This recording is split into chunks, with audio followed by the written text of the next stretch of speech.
Friends, welcome back. तो friends, अभी की लेटेस्ट न्यूज है, रुक ही नहीं रहा भारत, पाकिस्तान के पास फिर दागी मिसाइल। अरे वाह, ये कौन सी है? हिलीना, पता नहीं हेलेना है कि Helina missile test, DRDO Pokhran range. तो भैया अच्छा कमाल का काम कर रहे हैं, मैं तो यही कहूंगी। तो पहले वीडियो शुरू करते हैं, डिटेल्स पता करते हैं। वीडियो शुरू करने से पहले अगर आप चैनल पर नए हो और आपने अभी तक सब्सक्राइब नहीं किया है तो जल्दी से पहले सब्सक्राइब के बटन बेल आइकन को क्लिक कर लो ताकि आपको हमारे सारे न्यू वीडियोस के नोटिफिकेशन मिल जाए जैसे हम अपलोड करें। अगर आपको वीडियो पसंद है प्लीज लाइक एंड शेयर। चलिए शुरू करते हैं। अरे वाह, हेलीकॉप्टर से भारत ने पाकिस्तान के नए प्रधानमंत्री का स्वागत एक ऐसी मिसाइल के साथ किया है जिसकी गूंज से भारत और पाकिस्तान की सीमा हिल गई।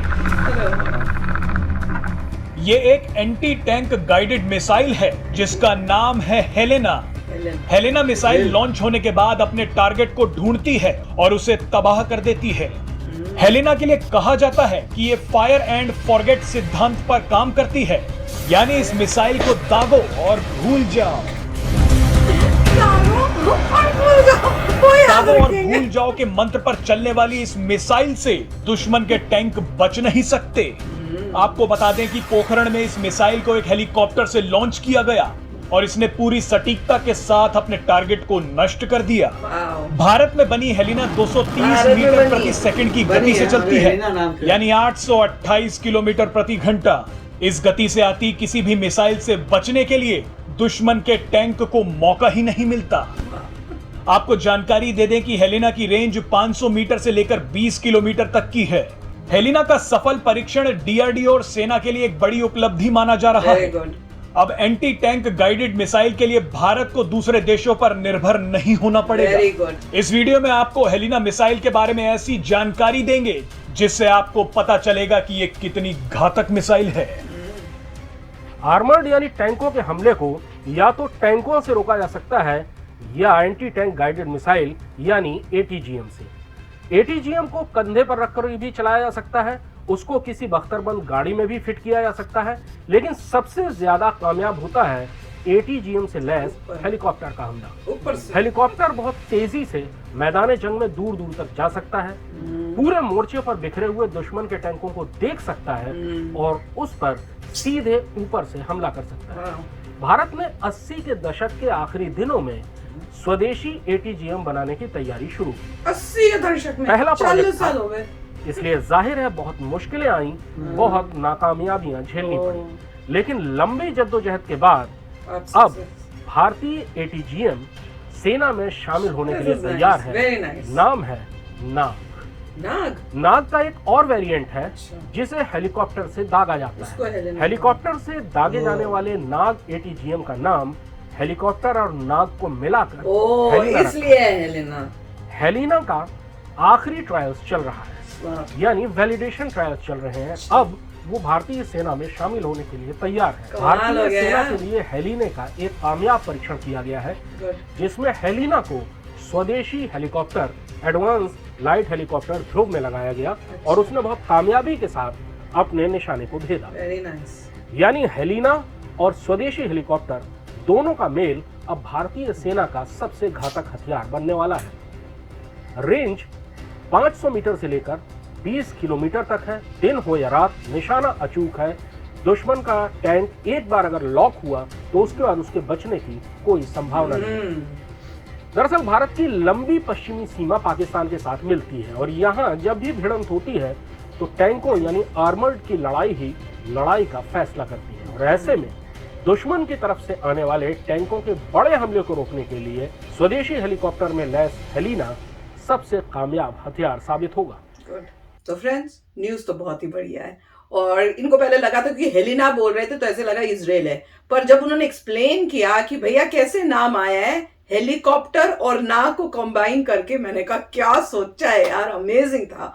और सबसे ज्यादा प्राउड मोमेंट था कि भैया खाली जो मिसाइल है वो ही मेड इन इंडिया नहीं है, बल्कि जो हेलीकॉप्टर जिसके उन्होंने किया टेस्टिंग वो भी मेड इन इंडिया ही है। तो कमाल की प्रोग्रेस हो रही है कि देखो धड़ाधड़ सब कुछ मेड इन इंडिया हो रहा है। और आज का वही कह रहे हैं ना, कब से बोल रहे थे कि जरूरत यही है आज के टाइम में कि आप खुद बनो, आप इंडिपेंडेंट हो। और जो गवर्नमेंट है वो धड़ाधड़ इसी पे काम कर रही है। डीआरडीओ का तो कमाल देखो कि सक्सेसेस एक के बाद एक, और इतनी एक के बाद एक जो टेस्टिंग होके सक्सेस मिल रही है, दैट इज अमेजिंग। तो भाई, और करा भी इतनी अच्छी जगह पर है कि पाकिस्तान के पास कर रहे हैं। और जब इन्होंने शुरू किया ना और बोला, तो मैं यही सोच रही थी, मैंने ये सोचा था, कि भाई ये इसलिए कर रहे हैं ताकि जो नया पाकिस्तान के जो प्राइम मिनिस्टर आए हुए हैं उनको जरा वार्निंग दे दे, शुरू में आती वार्निंग दे दे सिंबल कि हम रेडी हैं, कोई ऐसा काम करने का सोचना मत कि तुम बच सकोगे। पर इन्होंने तो उससे भी बढ़िया बोला, कहा कि भैया उनके स्वागत की तैयारी हो रही है। कमाल था। नहीं, ये वैसे ही मजाक कर रहे हैं। Obviously। और मगर बहुत अच्छी बात ये थी, 2 पॉइंट थे कि 1980 से इंडिया ने बनाना शुरू किया, फिर नाग बना, नाग को इम्प्रोवाइज किया, उसके बाद हेलीकॉप्टर्स में लगाया तो हेलीकॉप्टर नाग बन गया, तो वो हेलिना बन गया। तो वो बहुत, मुझे लग रहा था कि हो सकता है कि ये इजराइल वगैरह से कुछ लियो, मगर खुशी हुई ये पता लगा कि नहीं, ये बॉस ये नाग ही है। हम हमेशा यही सोचेंगे मेड इन इंडिया, नहीं तो पहले ये लगता था कहाँ से लिया है, अब देखो सोच बदलने वाली है। कमाल है। अब ये पता लगा कि ये नाग ही है, हेलीकॉप्टर वाली नाग है।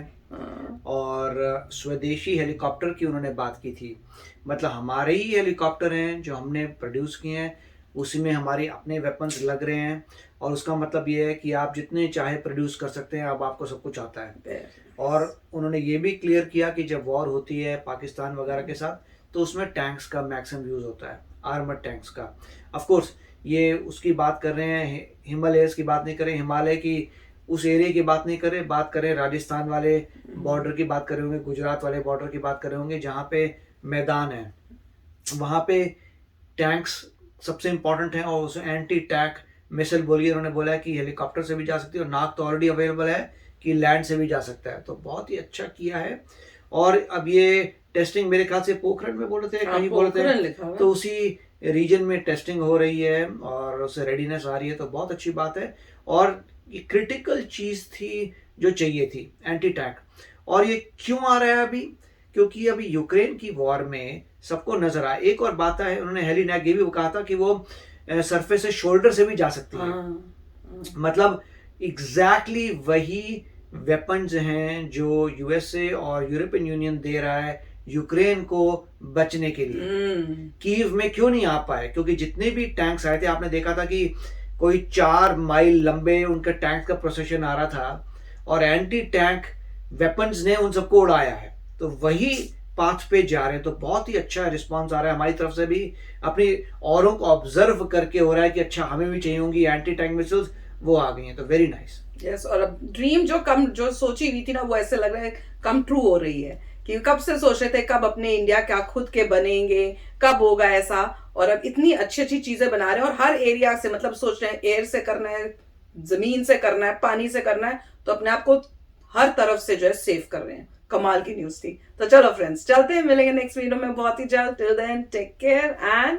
Bye bye. तो अगर आप मेरे इस चैनल पे नए हो तो जल्दी से सब्सक्राइब के बटन को हिट करो और बेल आइकन को क्लिक करो, ताकि आपको मेरा जब नया वीडियो मैं लगाऊं, आपको उसके बारे में जल्दी से पता चल जाए।